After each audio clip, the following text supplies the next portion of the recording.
This happened a few years back in a mountain suburb of Vancouver, Canada. This really happened, although I wish it didn't. My aunt had just purchased a beautiful old home in this neighborhood, but being a business executive, she often traveled around Canada for work purposes. Her 2 children were at their dad's home for an extended period, and their live-in nanny went back to her home abroad for a much-deserved break. Therefore, my aunt asked if I could house sit, as the large house would be unoccupied, and she felt uncomfortable with that. I agreed to do this, thinking it would be a small weekend break where I could lounge around and raid their fridge. The drive was about 1.5 hours from my place, and I was generally eager about the whole thing.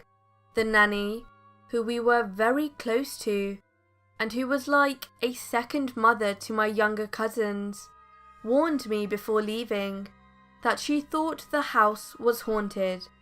The country where she was from, the Philippines, has strong beliefs about the paranormal and ghosts, and said that she routinely saw a woman dressed in Victorian clothing by the outdoor pool. She told me to do some special prayers for protection.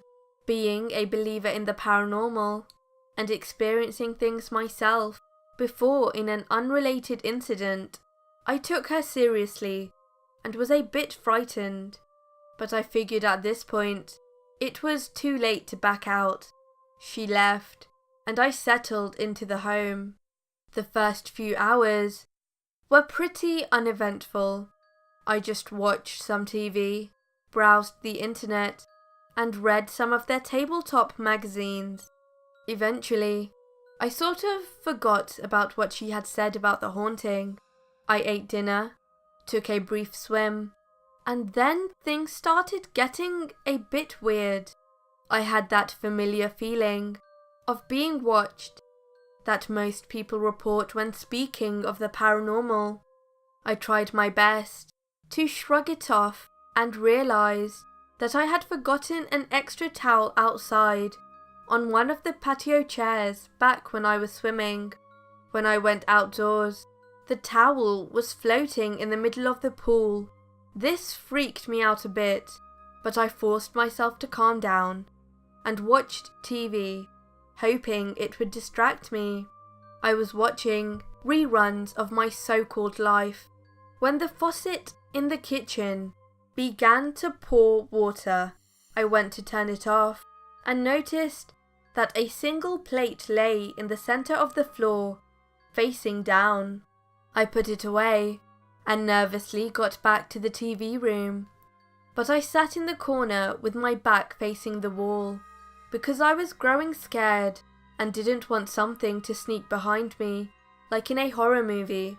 From where I was sitting, you could see the outdoor pool through a glass wall/screen.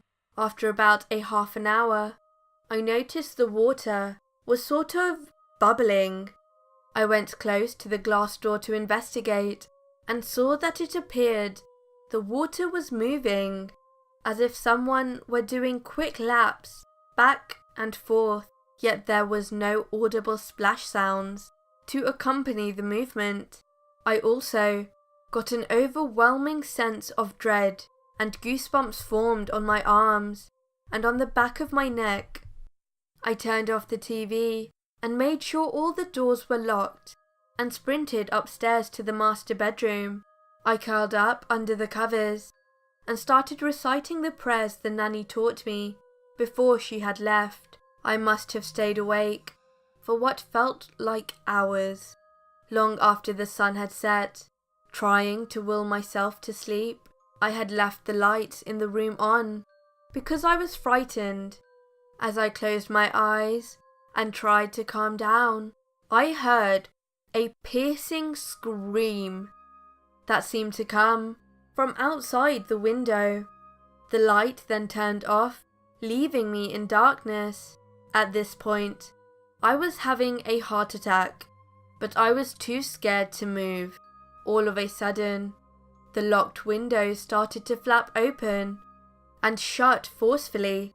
They were the ones that had panes, that opened outwards, if that makes sense.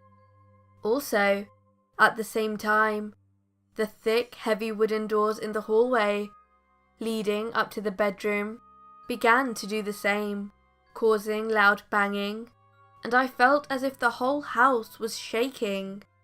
These doors would not have been moved by a strong gust of wind, only by the forceful movement of a hand. Also, the opening/closing of the doors and windows were all synchronized perfectly. After about 5 minutes, everything stopped. The silence was almost deafening, and all I could hear was my stifled but heavy breath. And then I heard a sound that sent shivers down my whole body. The glass screen door on the first floor slid open and then shut.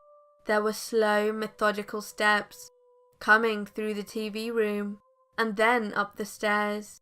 It was as if each step were taken with intention, loud enough to knowingly scare me.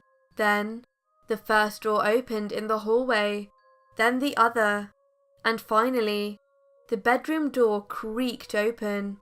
I shut my eyes tightly and listened to the footsteps as they approached the side of my bed. I shut my eyes tightly and listened to the footsteps as they approached the side of my bed. I felt as if a pair of eyes were piercing through the covers at me. Then the footsteps moved to the foot of the bed. Minutes passed, and the presence and air in the room was so heavy. Not one sound could be heard outside, not even the crickets that often frequented my aunt's backyard. Then all of the covers flew off of me, and I heard a loud cackle, like one might hear from a cartoon witch. I bolted up, packed my stuff, and left that house as quick as I could, only stopping to lock the front door as the key slipped over and over in my shaking hands.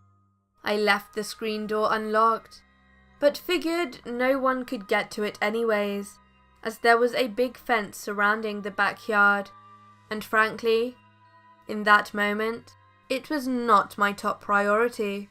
I checked into the closest hotel, too scared to drive home, and spent a sleepless night there, calling my aunt in the morning. She seemed confused when I told her what happened, as she said she had never felt any ghostly presence there, but that the nanny had mentioned it a few times. I guess she never really took it too seriously. She lived in the house for a couple of years after that, and ended up relocating to Shanghai with her children for business purposes. We didn't really speak of it much, but when I told my mother, she said that she had always felt creeped out there, and told me that once, while she was swimming, she felt as if someone had tried to push her head underwater. After that day, I always avoided that house, coming over only when necessary and when others were inside.